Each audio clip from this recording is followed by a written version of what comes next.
É um prazer enorme estar aqui. Marta, queria te agradecer muito pelo convite. E eu vou ser honesta, quando eu fui convidada, eu aceitei assim com um certo receio. Eu falei, poxa, eu dou aula na universidade para graduandos de medicina, né? É um linguajar completamente diferente. E aí eu parei para pensar, falei, não, mas eu atendo no ambulatório e eu converso com os pacientes, então vamos lá. Então eu aceitei esse desafio e a gente está aqui para tentar tirar algumas dúvidas e eu tentei mudar um pouquinho a dinâmica da aula. Então, pode passar o próximo slide, por favor. Esses são meus conflitos de interesse. O próximo. E eu dividi essa apresentação... Pode passar o próximo? Eu dividi essa apresentação numa breve introdução e numa definição do tema. Por que tratar a doença inflamatória intestinal? E eu já descobri que eu tive a minha tarefa muito facilitada ontem nesse esquenta. Eu já tive uma prévia do esquenta, cheguei tarde, mas eu soube um pouco do que aconteceu e eu acho que meu trabalho ficou facilitado pela doutora Eloá. Quais as ferramentas que a gente tem para o diagnóstico, o tratamento e as mensagens finais? Pode passar o próximo. Obrigada. Bom, para começar, o que eu pensei? Quais as dúvidas que os meus pacientes têm? E o que eles trazem para mim, normalmente? E eu levantei, então, pelo menos 4 perguntas. A gente tem um tempo limitado, são inúmeras. Então, eu levantei 4 perguntas. Então, primeiro, um paciente jovem que ele quer saber por que ele precisa continuar o remédio se ele está se sentindo bem. Qual a justificativa disso? Depois, uma senhora de idade que quer saber do risco do remédio. Ela está preocupada com os efeitos adversos do remédio. Ela não quer tratar porque ela leu na internet. Na verdade, nem leu na internet, porque ela não consegue acessar, mas os filhos falaram, né? E aí, o outro, uma mulher jovem que quer voltar ao seu estilo de vida. Ela é atleta e ela quer voltar a ter uma qualidade de vida e o estilo de vida dela. E, por último, um homem de idade média que ele me diz o seguinte, olha, eu venho aqui em você de 3 em 3 meses ou de 4 em 4 meses, fico 20 minutos conversando com você, mas o resto do meu tempo inteiro eu estou com os meus amigos, com a minha família e na internet, todo mundo buzinando no meu ouvido que a doença é grave, que o remédio vai fazer efeito ruim, que eu vou ter coisa ruim. Então, os seus 20 minutos não sobrepõem todo 99% do meu horário de todo mundo buzinando no meu ouvido. Então, vamos tentar esclarecer algumas dúvidas aqui. Próximo, por favor. Bom, a doutora Marta já mostrou antes, esse é o trabalho do Abel. Nós não somos mais uma doença rara. Nós, hoje, 1 em cada 1000 pacientes tem doença inflamatória intestinal. Ou seja, não somos mais uma doença rara. É mais prevalente no sexo, um pouquinho mais no sexo feminino, 60% no sexo feminino. E acomete, preferencialmente, pessoas na idade produtiva, que é esse gráficozinho de cima, em torno dos 15 aos 55 anos. Então, isso muda a produtividade e a sensação de bem-estar com a vida, o desenvolvimento normal da vida do paciente. Vocês sabem muito melhor disso do que eu. Próximo, por favor. Qual a definição que a gente tem de doença inflamatória? Então, a doença inflamatória intestinal é uma doença imunomediada, ou seja, uma doença de uma resposta de defesa do organismo exagerada, crônica. Isso não significa que é grave ou não, a gravidade independe de ser crônica. Algumas pessoas têm doença inflamatória leve, outras têm grave. Crônica significa para a gente que a gente não tem como curar. E ela tem o foco principal nos intestinos, mas ela é uma doença sistêmica. A gente vai ver que ela pode acometer outras partes do organismo. Próximo, por favor. Como que a gente diferencia? As 2 principais que a gente tem é a doença de Crohn e a colite ulcerativa. A doença de Crohn ela pode acometer qualquer segmento do trato gastrointestinal, desde a boca até o ânus. Ela fica com partes doentes e partes saudáveis. Ou seja, ela tem um acometimento salteado. Enquanto a colite ulcerativa, ela acomete o cólon, o reto e o cólon. Ela começa no reto e continuamente ela vai se estendendo ao longo do cólon. E cada paciente pode acometer só o reto, a partezinha final perto do ânus, pode acometer o reto e o sigmoide, reto, sigmoide, descendente, reto, sigmoide, descendente, transverso. Então, ela vai subindo de maneira contínua, enquanto a doença de Crohn não. E tem uma outra diferença, próximo, por favor, que é a profundidade da lesão. Isso parece um pouquinho específico demais, mas o que é importante? A gente tem um órgão que é um tubo oco, que é por onde vão passar as fezes, e nesse tubo a gente tem a parede dele. A retocolite, ela acomete a parte mais interna dessa parede, a mucosa e no máximo a submucosa. A doença de Crohn, ela acomete toda a parede do intestino. Por isso que a gente tem complicações diferentes na doença de Crohn da retocolite. Na doença de Crohn, como acomete toda a parede, aquela ferida pode perfurar. Ela pode ir aprofundando e a gente tem uma perfuração. Eu posso ter, por inchaço, um edema e uma estenose. De tanto inflamar e cicatrizar, eu vou estreitando esse órgão que é oco, eu vou estreitando e eu posso fazer uma estenose, que é um estreitamento da luz. E aí eu fico com dificuldade dessas fezes passarem. Então, isso é muito mais comum, ou praticamente acontece só na doença de Crohn e não na colite ulcerativa. Tá? Próximo, por favor. Só para lembrar, uma parte bem pequena dos pacientes, a gente, às vezes, não consegue diferenciar as duas doenças. É o que estava ali de colite indeterminada, mas isso não é o mais frequente. Bom, por que então que eu tenho doença inflamatória intestinal? Ah, pergunta de $1 milhão. Quem dera, quem descobrir, vai ganhar o prêmio Nobel. Infelizmente, a gente não sabe. O que a gente sabe é que o paciente tem uma predisposição genética. Isso não significa que é uma doença genética. Por exemplo, um pai ou mãe que tem medo que seu filho tenha doença inflamatória porque ele tem, o risco é de 3% a 7%. Porque não basta a genética. Você tem que ter algo que vá naquele paciente que tem essa genética que predispõe, que vai servir de gatilho para esse sistema imunológico responder de uma maneira exagerada. E quais são esses possíveis gatilhos? Seja alguma bactéria, alguma infecção bacteriana que o paciente tenha tido, seja o estresse emocional, seja o uso de uma série de medicações, e cada vez nós usamos mais medicações no nosso dia a dia, seja o tabagismo, que a gente sabe hoje o quão importante ele é, principalmente na gênese e na conduta e na evolução do paciente com doença de Crohn. Alguns pacientes vão direcionar essa resposta imunológica exagerada para uma via que vai preferencialmente evoluir com doença de Crohn. Outros pacientes vão dar um direcionamento para outra via imunológica que vão preferencialmente evoluir com colite ulcerativa. Próximo, por favor. E esse é um gráfico bastante interessante. Por quê? O que ele mostra para a gente?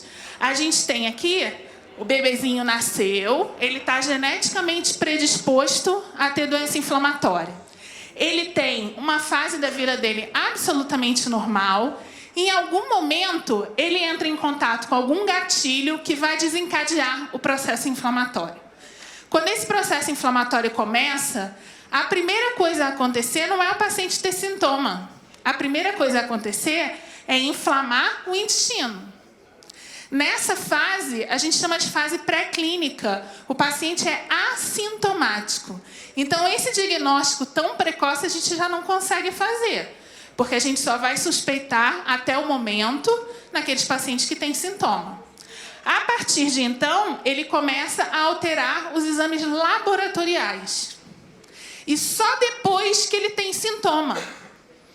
Então, quando eu faço o diagnóstico, e é nessa fase que a gente faz o diagnóstico do sintoma, eu já perdi um tempo da doença, que é desde o início da inflamação até ele ter sintoma. Todo mundo concorda? Então, eu já perdi um tempo, eu já estou atrasada. Esse precoce não é tão precoce como a gente gostaria que fosse. Mas, na hora de tratar, eu já sei que aquele paciente tem. Se eu vou avaliar se ele vai ter recaída ou não, eu não posso esperar ele ter sintoma. Porque senão eu perco o tempo de tratamento de novo. Então, na hora de acompanhar o tratamento e na hora de avaliar a recaída, eu tenho que monitorar o paciente, mesmo aquele que está bem. porque eu tenho que diagnosticar que ele vai recair clinicamente, ou seja, que ele vai voltar a ter sintoma antes dos sintomas aparecerem. Porque a lesão da mucosa aparece em média de 3 a 6 meses antes dos sintomas. Então, daí a importância do que a gente vai falar depois de monitoramento. E se esse paciente não se mantém em remissão, a gente começa a tratar. Se ele não se mantém em remissão prolongada, ele tem várias recaídas, eu vou fazendo com que aquele intestino faça fibrose, cicatriz, e isso vai fazer com que aumente o meu risco de internação hospitalar e de cirurgia, principalmente. E é isso que a gente quer evitar. Ok? Próximo, por favor. Bom, a doença de Crohn, então, e isso tem a ver com esse tempo que eu falei, ela começa, 80% dos pacientes, ou seja, 8 em cada 10, começam com a forma inflamatória da doença. Ao longo do tempo, vai estreitando o intestino e ele vai tendendo a evoluir, seja com fístula, seja com estenose. Os remédios que a gente tem atuam na inflamação. Então, qual é o melhor momento de tratar o paciente? Enquanto ele ainda não fez a fístula e a estenose, que é o que a gente chama de dano estrutural. Então, o melhor momento de tratar, próximo, por favor, é nesses primeiros 2 anos. 1 ano e meio, 2 anos. E vocês lembram que eu já perdi 6 meses. Mais ou menos, né? Próximo, por favor. O meu remédio atua aqui, quando eu tenho inflamação. Quando eu estou na imagem do lado, que eu já tenho fibrose, a mucosa já está dura e já está estreitada, o remédio não vai agir. Naquele momento, eu vou ter que operar o paciente, ressecar aquele pedacinho, fazer uma anastomose e tratar para evitar que a doença volte, porque a cirurgia também não cura. Né? Próximo. As complicações que eu já expliquei, então a gente tem as estenoses, que é o estreitamento, a presença das fístulas, que é quando eu tenho um caminhozinho, por causa daquela úlcera mais profunda, ela foi aprofundando, um órgão estava colado no outro, ela foi aprofundando, perfurou para dentro de outro órgão e fez um caminho de um órgão para o outro. Esse caminho se chama fístula, tá? Tanto a estenose como a fístula são danos anatômicos, eu já tenho uma alteração na forma da região. Isso o remédio não vai tratar. Então, a gente tem que tentar tratar a inflamação antes de chegar nessa fase. Tá? Próximo. Na retocolite, isso não é muito diferente, porque apesar dela ser mais superficial, teoricamente, da gente não ter tanto risco de estenose e de fístula, a gente tem outras complicações que podem acontecer. O processo inflamatório crônico do intestino é a mesma coisa do que a gente ficar exposto assim no sol sem protetor solar. O que aumenta o risco? Câncer de pele. Então, se eu tenho um processo inflamatório no intestino, onde eu estou estimulando o tempo inteiro aquelas células a se renovarem, eu vou ter um risco maior de ter um câncer de intestino. Além disso, 40% dos pacientes, eles tendem a ter uma doença moderada grave e quase metade deles precisam de internação ao longo da vida deles. Tá? Então, mostrando que a retocolite, ela às vezes não é tão boazinha quanto se possa imaginar. Próximo. Como que a gente faz o diagnóstico, então? Infelizmente, a gente não tem um exame único. Seria muito fácil para dizer, vamos fazer o diagnóstico. A gente precisa de uma associação de dados. Eu preciso de um dado clínico, eu preciso que o paciente tenha os sintomas mais sugestivos, a gente precisa de exames laboratoriais, a gente precisa da colonoscopia, que ontem foi falado, e o quão importante ela é. A gente precisa que o patologista, Henry está aqui assim, e eu falo do quão importante eles são, e vou tentar mostrar por quê.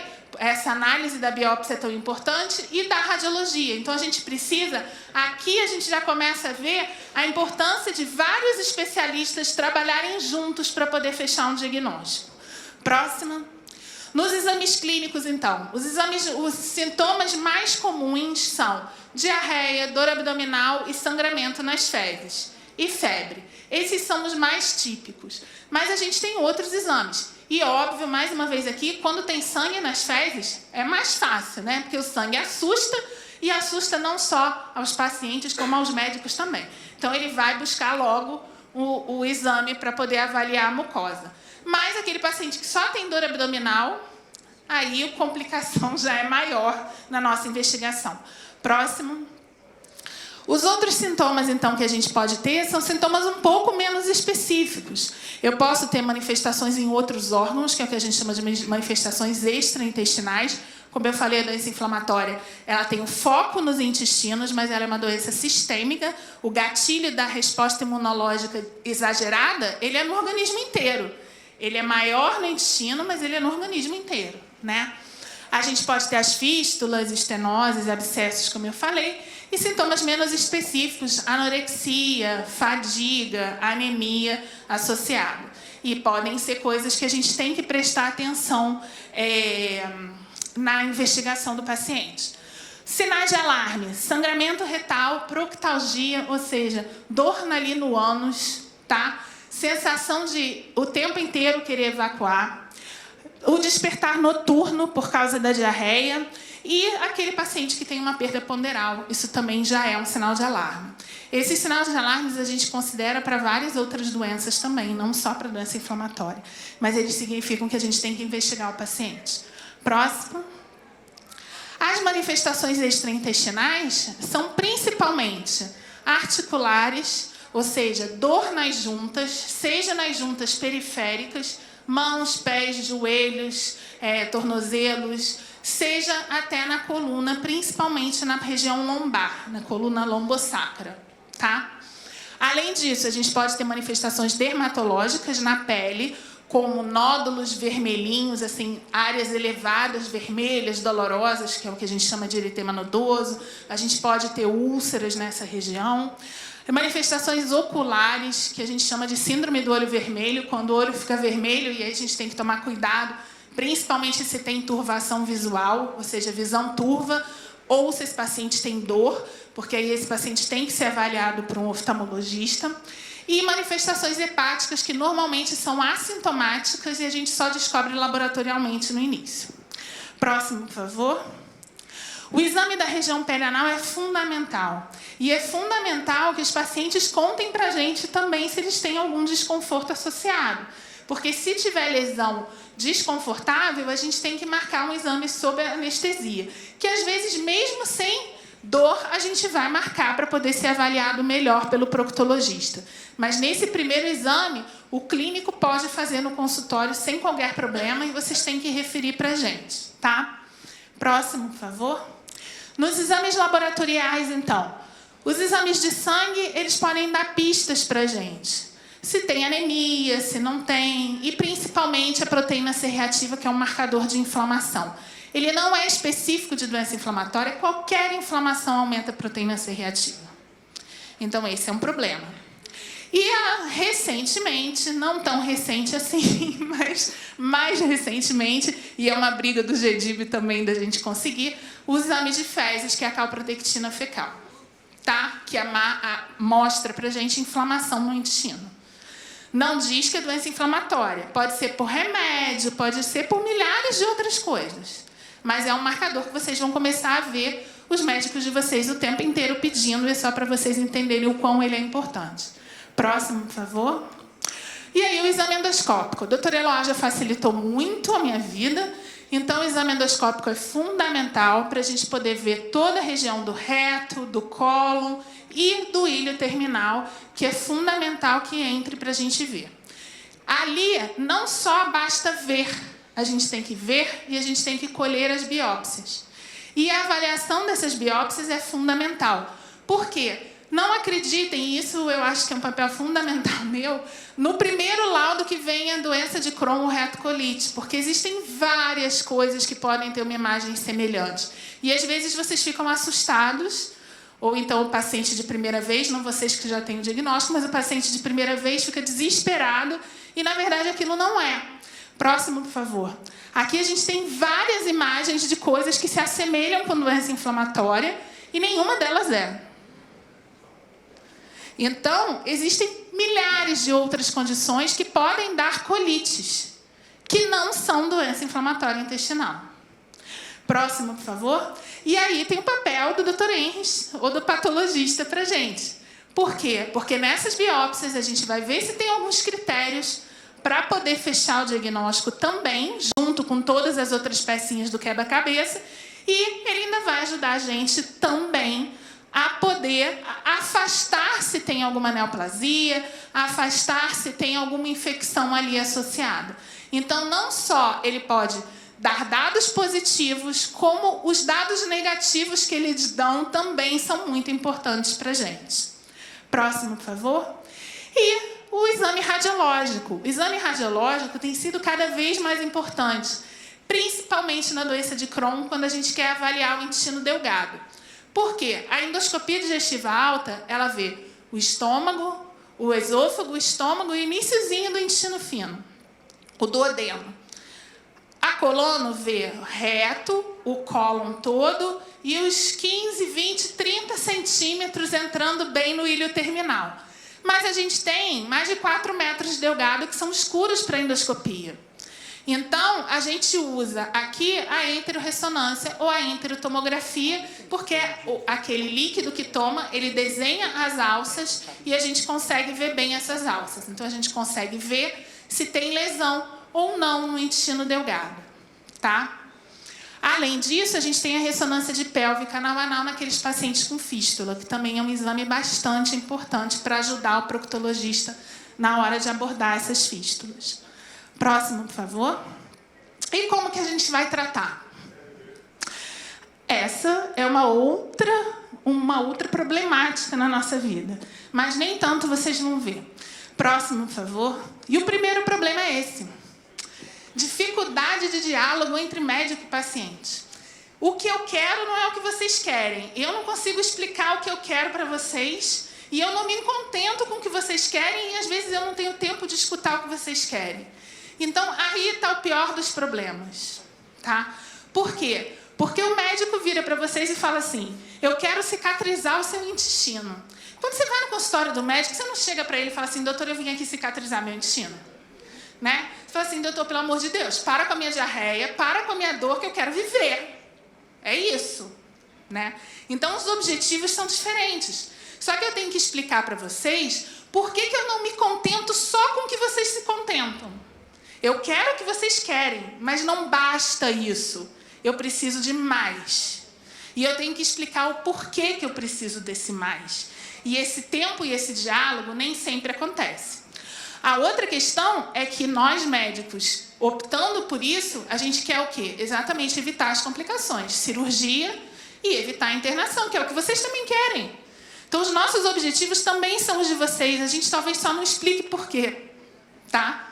E no de vocês tem uma outra preocupação, que é em relação, então, às complicações dos remédios no geral. Próximo, por favor. Então, quero ficar curada. Infelizmente, isso não é verdade até o momento.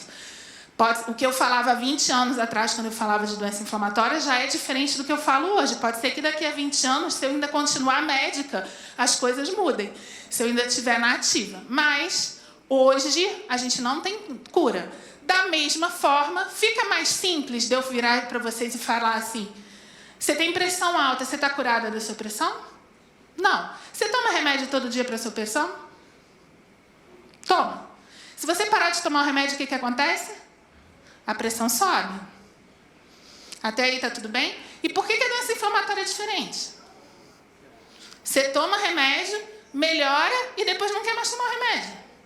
Ou seja, a pressão e a diabetes você aceita. A doença inflamatória não.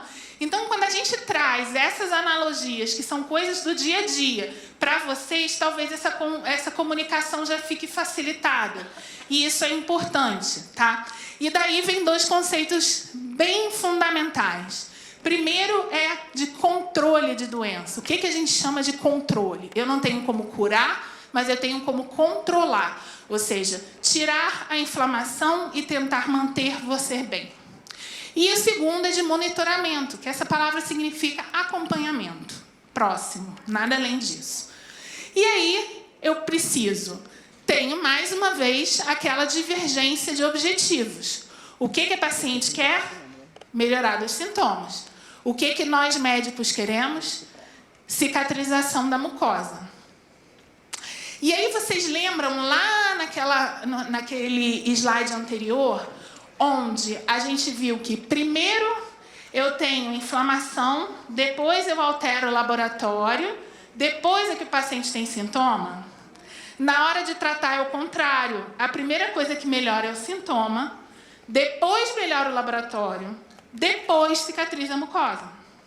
Só que é essa cicatrização de mucosa que vai mudar a história natural da doença, que vai diminuir o risco de cirurgia e que vai diminuir o risco de hospitalização. Próximo, por favor. E como que a gente faz, então, esse controle? Esse controle, infelizmente, não é tão simples como na hipertensão arterial, que a gente só mede a pressão. Não é tão simples como no diabetes, que a gente faz uma glicemia. Aqui, infelizmente, se eu preciso saber se a mucosa está melhorando, primeiro eu vou ver se os exames laboratoriais melhoraram pela ordem. Primeiro melhorou o sintoma, depois melhora o exame laboratorial e, por fim, eu vou ter que ter uma coluna. Porque eu preciso saber se a mucosa cicatrizou. Próximo. E, para isso, precisa um tempo. E a gente tem regras disso. De quanto em quanto tempo, mais ou menos, a gente pede. O importante aqui é que, a cada vez que eu vejo que a medicação que eu estou fazendo não está surtindo o efeito que eu desejo, eu vou mudar a minha conduta. E não vou ficar perdendo tempo. Então, o tempo é importante para prevenir aqueles danos e aquelas complicações que a gente viu. Próximo. A equipe multidisciplinar faz parte do tratamento, ela é fundamental. A gente precisa de todo um grupo trabalhando junto. Nutricionista, o cirurgião do nosso lado, a gente precisa de uma enfermeira, a gente precisa do radiologista, do endoscopista, do patologista e a gente precisa de uma outra equipe de apoio paralela. Então, todo mundo trabalhando em função de vocês. Vocês são o centro do nosso tratamento. O melhor presente do médico, eu falo aos pacientes, doutora, eu quero trazer uma coisa para a senhora. Eu falei, não traz nada. O meu melhor presente é ver vocês bem.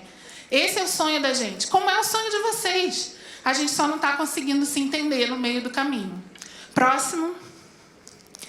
Aqui é para terem uma noção de como a medicação evoluiu, a terapêutica evoluiu nos últimos anos. Então, até mais ou menos 2000, a gente tinha pouquíssimas medicações lançadas. Nos últimos 20 anos, a gente teve várias medicações. No próximo ano, a gente tem mais 2 medicações sendo lançadas. Então, isso mostra para a gente a mesma coisa da evolução quase do telefone. Antigamente, a gente telefonava quase... ninguém conseguia linha, tudo ocupado. Hoje em dia, você tem um celular na tua mão que faz tudo. Tira foto, grava, recalculadora, faz internet, enfim. Então, essa evolução também aconteceu nos remédios. E, a cada dia, a gente tem novas medicações. Lembrando que, apesar de novas, as medicações elas têm uma eficácia muito parecida. Então, a gente não deve trocar. O time que está ganhando, a gente não mexe. Próximo. E como que a gente decide o remédio? A gente tem que levar em consideração várias questões. Principalmente a atividade da doença. Mas as características da doença, do paciente, se ele tem outras doenças ou não. A idade do paciente, se ele tem contraindicação do uso da medicação que a gente está pensando. E até o acesso, que é uma questão que a gente aqui batalha tanto nos PCDTs. Próximo, por favor. Como tenho medo dos remédios? Vamos voltar um pouquinho rápido para a gente tentar responder isso. Mais medo do que qualquer remédio, vocês têm que ter medo da doença não tratada. Se a gente não tratar a doença, certamente 6 de cada 10 de pacientes com doença de Crohn vão operar e metade quase dos pacientes com retocolite vão internar. Isso é se eu não tratar. Vamos ver o risco do tratamento. Próximo, por favor. Risco do tratamento. Esse gráfico aqui é um gráfico que a gente usa para mostrar a terapia que tem maior risco para a gente, que é a associação de terapias de imunossupressores.